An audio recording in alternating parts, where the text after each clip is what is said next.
Bem-vinda, Ana Paula. Como é que foi de feriadão? Foi bem, graças a Deus, mas esse feriadão foi um feriadão ativo, né?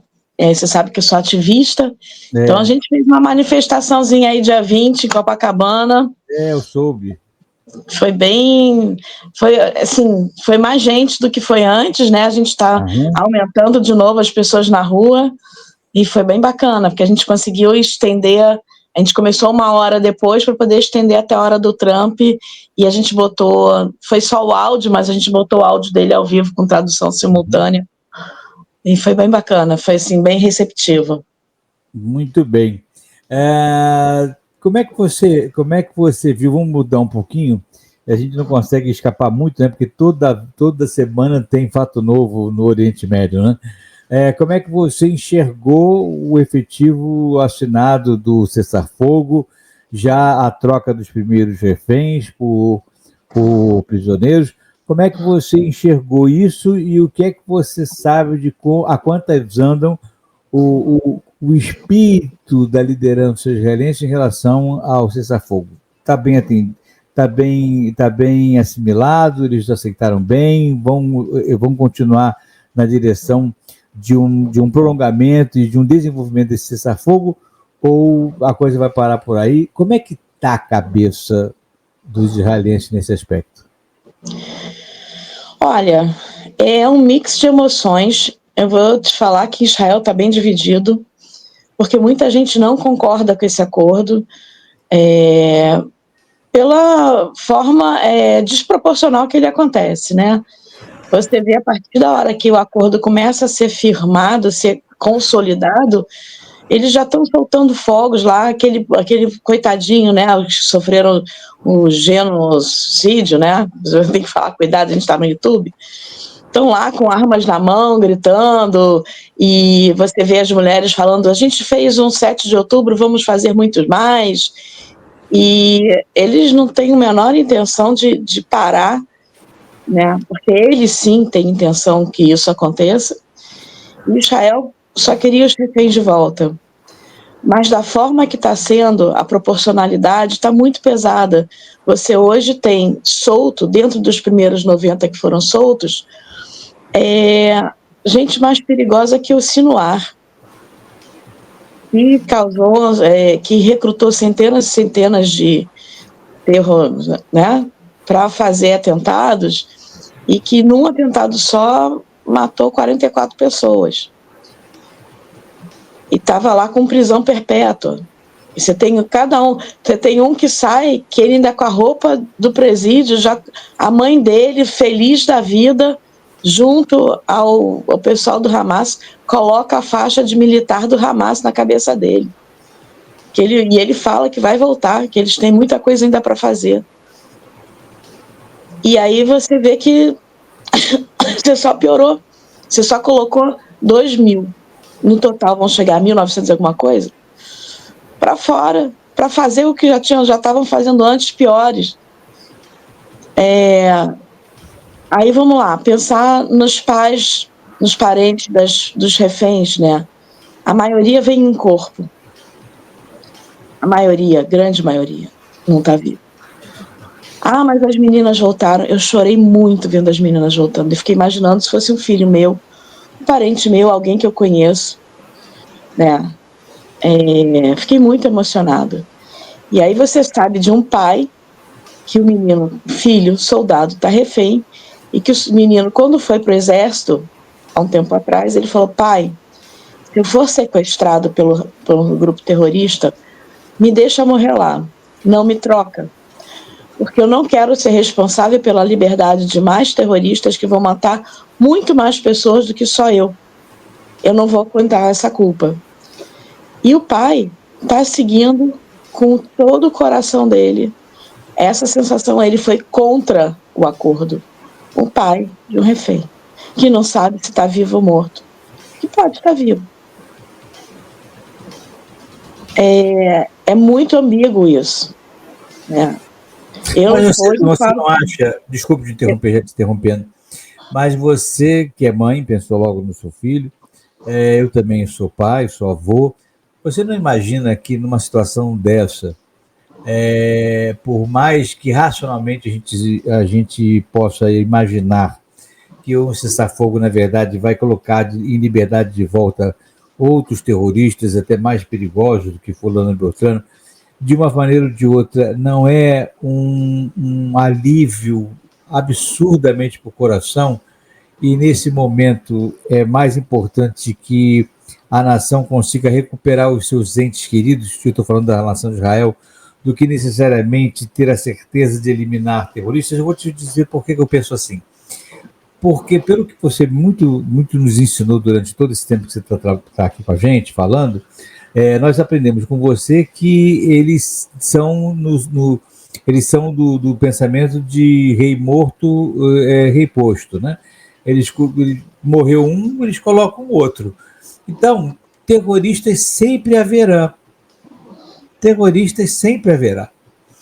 O que talvez não possa não existir de novo é a vida do seu ente querido. Então, acho que nesse aspecto, recuperar o ente querido e voltar para frente de batalha se acontecer de novo. Os terroristas vão existir, porque se ficar com esses 2 mil lá dentro, Vamos lá. liberar os eu vou entrar num assunto que você está falando em vidas. O que eu vou falar para as mães dos 840 jovens soldados que morreram lutando em Gaza para recuperar os reféns? Sabe, olha, teus filhos morreram, mas está voltando muito terrorista, Israel está sendo obrigado a dar combustível para o Hamas. Foi assim, um acordo muito, muito injusto. Eu não sei se assim, é um mix de emoções, tá? Eu estou te falando, eu como mãe, óbvio que eu acho que meu coração ali queria esse filho de volta. Mas se eu fosse a mãe de um soldado, eu também ia ficar muito chateada. São 5.500 soldados Desculpa, eu estou ainda um pouquinho rouca, a voz está meio falhando por causa da manifestação ainda. São 5.500 soldados que estão mutilados, gravemente feridos, levemente feridos, além dos 840 que morreram só em Gaza, não estou falando no Líbano nem da Síria. É injusto, e é um cessar-fogo, tá? Não é? Então, o que a gente torce? É que esse cessar-fogo seja apenas um cessar-fogo e que Israel possa voltar para terminar de fazer o que estava fazendo. Essas pessoas que estão saindo com anistia total, livre de... Israel não pode prender esses caras de novo, a não ser que eles cometam novos crimes. Eles estão voltando, ao contrário do que eu achei, eu até que tinha comentado aqui, mas depois eu fui saber que não, nenhum deles vai ser extraditado. Desses que voltaram, 18 moram em Jerusalém. Há 2 dias está tendo atentados a facas dela. Ontem teve e hoje teve. Digo hoje porque eles estão 6 horas adiante da gente. Atentado a faca em Jerusalém, em Tel Aviv. Se fosse para parar, mas não vai parar, Jansen. Se a gente tivesse... Eu entendo, mas eu também... Eles tinham o seguinte, se o exército chegasse perto de um refém, a ordem era matar o refém, contanto que aconteceu isso com 6 reféns que estavam no mesmo cativeiro. Então, o exército, mas esse acordo podia ser feito de outra forma. Entendo.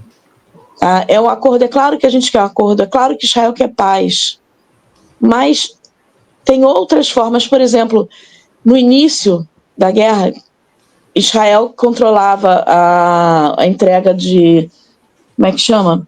Da ajuda humanitária. Sim. E aí Israel começou a delimitar essa... E eles precisavam de comida, eles precisavam de combustível, E aí houve a primeira troca. Porque o resto do mundo dá dinheiro. O único que dá comida, água, eletricidade para Gaza é Israel. E combustível.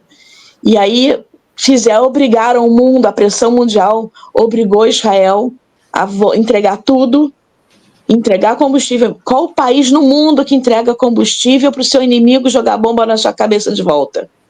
Então, se Israel consegue um acordo que ele vá voltar, porque uma coisa do acordo era que Israel voltasse a entregar, porque deixava ajuda humanitária, passou a ser entregue para essa tal da UN de Nações Unidas, né, RWA, que é um braço das Nações Unidas, o único grupo de refugiados no mundo que tem só para si uma agência da ONU, que, inclusive, já mais do que comprovado, 1.200 deles fazem parte do Hamas, vários foram ali para o 7 de outubro matar judeu, que eles tinham nos subsolos deles, das escolas deles, arsenal do Hamas.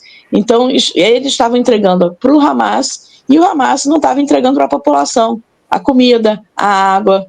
Então, Israel quer entregar a comida e a água, mas se Israel começa a cortar o combustível dele, cortar essas coisas, eles vão precisar e eles vão ter que pedir, e aí a troca fica mais justa.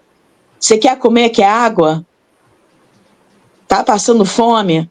Se a gente, então me devolve quem está contigo. Porque não é uma troca justa. Não é.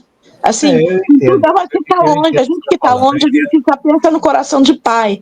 Mas se você estivesse em Israel, no dia que assinaram, o povo foi às ruas contra sim, é muito difícil a gente aqui no Brasil, eu mesma falar isso, contanto que eu falo, eu tenho meu lado racional e tenho meu lado de mãe, e aí meu lado de mãe vai para esse pai que está fazendo o que o filho pediu. Porque se eu fosse uma refém, eu ia pedir a mesma coisa que esse soldado pediu.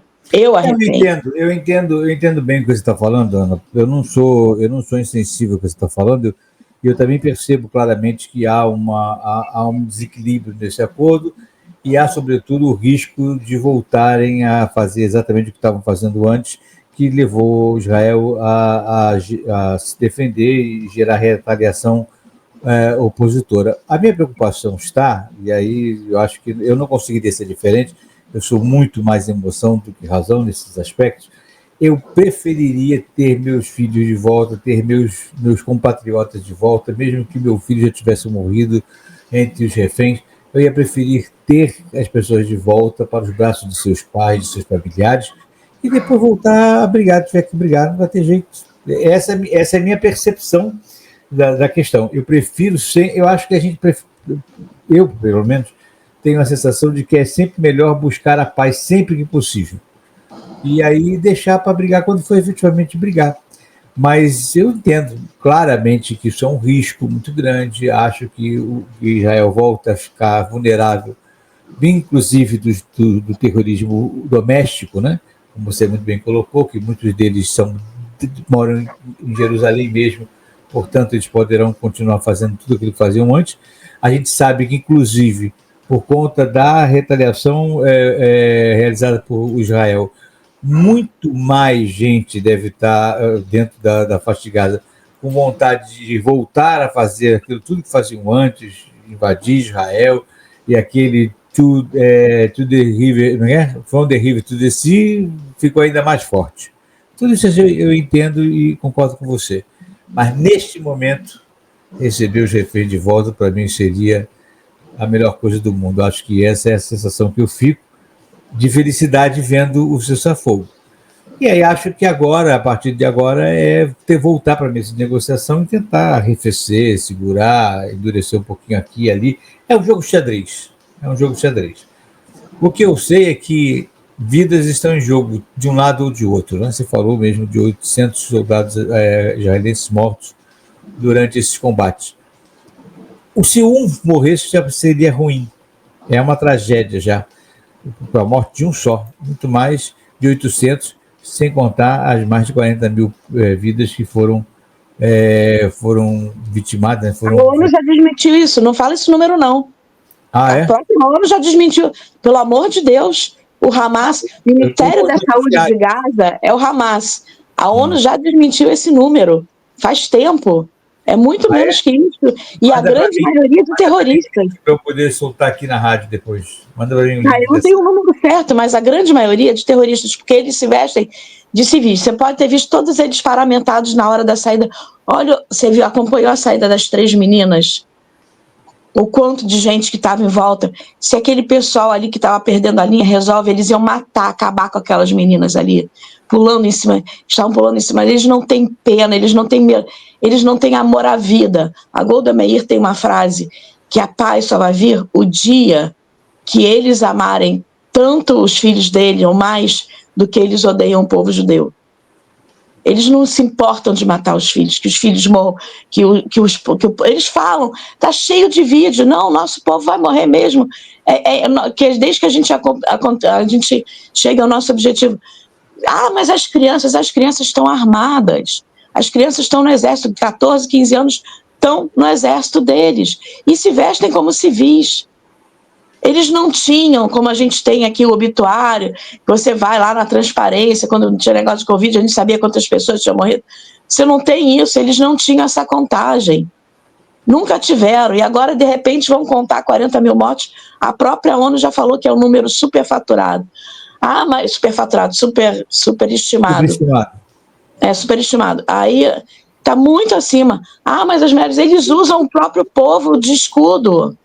Eles matam o próprio povo, porque o povo se rebelou contra ele ou porque tentou pegar a comida que eles roubaram da ajuda humanitária. E isso vai para a conta de mortos na guerra que Israel matou? Não pode.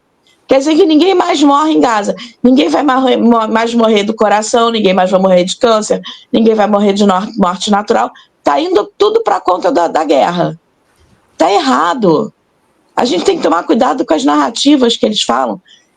Eu aprendi num curso de redação que narrativa é tudo que a gente conta, a gente narra.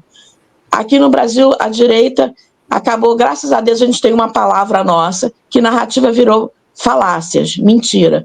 E eles têm essa narrativa. Bastou falar sem fundamentação, sem base. E a própria ONU já desmentiu esse número deles. Assim, chega a 30 mil, sei lá, 20 e poucos mil eram terroristas. E eles já têm 23 mil terroristas novos, que é morto e reposto, eles vão arrecadando, eles conseguem trazer. Tem ainda muito túnel que não foi derrubado. Tem muita cidade em Gaza, na faixa de Gaza, que você tem a cidade de Gaza e que fica dentro da faixa de Gaza, que o Israel não entrou, que o exército não entrou. Se você olhar a imagem deles recebendo as meninas, você vê prédios altos. Eles não derrubaram tudo, eles só mostram, assim, as cenas que interessam eles a mostrar. Eles a mostrarem, não é a mostrar do português errado, não. Darem uma amostra. A amostra gráfica é uma coisa, que interessa a eles mostrarem para o público, para comover o público. E, assim, tem que ir lá. Quem nunca foi, tem que ir para entender o que eu estou falando. Porque vai ter um monte de hater aí falando mal de mim, porque não tem a menor noção do que está falando. Porque é tão genocida quanto o Hamas, que quer matar o povo judeu.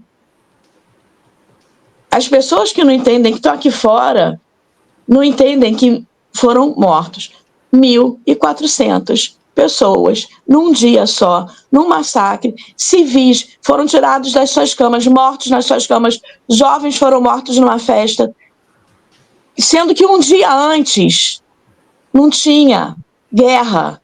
Eles foram procurar guerra. Um dia antes, Gaza vivia em paz. Um dia antes, 20 mil palestinos iam todo dia trabalhar. Quem mora aqui no Rio, não sei se a gente atinge gente de outras cidades, mas é a periferia. Pessoal que vem de Nilópolis, de Nova Iguaçu, trabalhar todo dia no Rio, vem de Magé, vem de Teresópolis. Pessoal que vem de longe trabalhar todo dia no Rio, lá também, porque Israel é pequenininho, em torno de 20, quase 30 mil, talvez por aí. Iam todo dia trabalhar em Israel, ganhar 7 vezes mais do que ganhariam em Gaza. Em torno de 10 mil pessoas faziam tratamentos de alta tecnologia nos hospitais de Gaza. E sabe quem levava essas pessoas, que acompanhava elas? As pessoas que moram no kibbutz, porque as pessoas que moram no kibbutz são a maioria de esquerda, paz e amor, né, Palestina, vamos fazer, que viviam numa convivência maravilhosa. Eu morei num kibbutz desse, o meu kibbutz foi atacado. Quem ia lá trabalhar com a gente trabalhava no campo junto, ao lado dos palestinos, que eram amigos. Então, quem está aqui e que vai falar mal de mim aí, quero que se exploda, junto com o Hamas. Coloca uma bomba e se explode. Vai de homem-bomba, para ver. E se for LGBTQIA+, ou feminazi, vai para lá, vai para Gaza ajudar eles, para ver o que eles vão fazer com vocês. Extermine, porque eles não aceitam. Mulher não tem voz, homem tem que ser homem, DNA XYXX, sendo que o XY, que é a mulher, tem que ficar calada. Então, eu acho que assim, a gente que está longe, desculpa a minha revolta, Não, fica à a minha vontade. emoção, eu estou assim, realmente, eu falo isso com muita emoção. A gente não pode pensar simplesmente que na simplicidade dos fatos. Claro que eu quero os reféns de volta. Claro que eu amaria ver, parece que faz parte dos 33 primeiros que vão voltar, fim de semana vai voltar mais 4. A família Bibas, aqueles 2 ruivinhos que viraram símbolo. Por mim, eu tenho quase certeza que no primeiro mês os bichinhos já não aguentaram. Porque senão eles teriam sido trocados lá na primeira troca. Ou agora, nessa primeira troca. Vão voltar em corpos.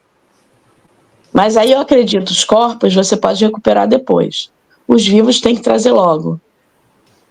Claro que eu quero os vivos de volta. Claro que eu quero aquelas meninas todas que estão sendo viciadas, violentadas, machucadas, torturadas, física e emocionalmente. Ah, mas vocês viram que elas saíram rindo? Elas estavam com riso. Eu li uma pessoa falando como elas voltaram bem. O sorriso que elas estavam numa câmera é um sorriso de alívio. Sabe o que o Hamas fez? Deu um certificado de conclusão. Sabe que é certificado de conclusão do período que elas passaram? Eles são loucos. Não dá para você negociar com pessoa louca. Como certificado de conclusão? Não entendi. Certificado de conclusão de quê? Eles deram um papelzinho, deram um kitzinho lá de brinde, saíram com um colarzinho escrito Palestina, obrigadas a... E o sorriso ali era um sorriso de alívio. Ah, mas elas saíram muito bem. Tá, quando aí mostra ela chegando para encontrar com a mãe, com o pé, ela estava com a calça por cima, mas estava com aquela bota Robocop. A outra perdeu os dedos. Saiu bem. E o corpo dela todo estrupiado por dentro. E a cabeça? 471 dias num cativeiro, dentro de um túnel. Ou dentro de uma jaulinha, que eles colocavam eles ali dentro de jaula, alguns. Assim, essa é a minha revolta, minha emoção que eu falo de mix de emoções, tá? Eu não sou contra a devolução dos reféns, pelo amor de Deus, não me leve a mal. Eu chorei quando eu vi essas meninas. Eu chorei. Se eu abrir agora o vídeo da menina abraçando a mãe novo, e vou chorar fim de semana quando eu ver os outros voltando. Mas a minha revolta é a forma, é o conteúdo. Quer ver? O Trump assumiu. E o Trump. O Hamas ficou com medo. O Hamas está cagando para o Trump. É muito provável. Eles estão andando. Não querem nem saber. Eles querem ter a comida, a água e o combustível. Isso eles comovem o mundo inteiro obriga Israel a dar para eles. É isso que está acontecendo. E eles vão se repondo, porque eles têm várias pessoas que apoiam eles. E aí você tem o Fatah, graças a Deus eles estão brigando entre si, Fatah e Hamas, que é o Cisjordânia, mas o Fatah também, é o que está fazendo agora os atentados, né, em Tel Aviv. Na verdade, hoje, o atentado de hoje de Tel Aviv foi um cara que veio que é marroquino, com green card, está sendo investigado o que aconteceu, porque o cara também já foi deletado.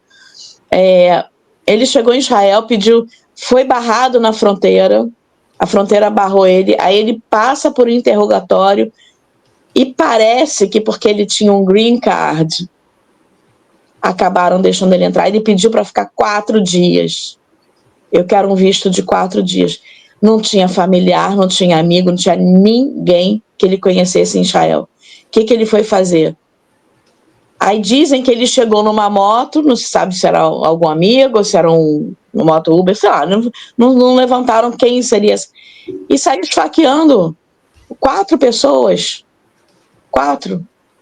Aí foi perseguir, ele pegou 3, foi perseguido e ainda pegou mais um.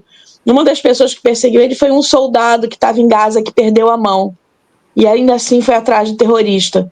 Quem pegou ele foi uma policial de fronteira que estava de folga armada, que conseguiu eliminar o cara. Quer dizer, o cara vem de fora, com green card. Mas o Trump, como é que a gente vai criar agora, né, uma celeuma com os Estados Unidos? Porque o cara green card, ele é americano, né? E aí você vê o ministro da Defesa pedindo demissão. Ele ontem pediu demissão. Teve um outro que também pediu, assim, tem uns que ele falou, não, mas espera 42 dias, quando terminar os 42 dias, vamos ver o que acontece. São 6 semanas para devolver tudo. A gente acha que eles não vão aguentar ficar sem fazer nada. Eles estão soltando fogos. Aí eu vi um post dizendo Israel proibiu o Hamas de comemorar. Eu falei, vem cá, onde é que esse cara leu isso? Porque se ele abrir um vídeo, ele vai ver o Hamas comemorando, soltando fogos. Quem mora em Jerusalém, que é grudado a Judéia e Samária, estava ouvindo direto fogos de artifício, gritaria, música. Pessoal, sabe comunidade aqui no Rio, que quando festeja, tira para cima? Igualzinho. E com criança, é igualzinho. Eu tenho um medo danado no Rio de Janeiro, que eles estão entrando nessas células, eles vão fazer esses caras virarem... Porque homem virar muçulmano terrorista é fácil. Virilidade, masculinidade, força, poder botar todo o ódio para fora.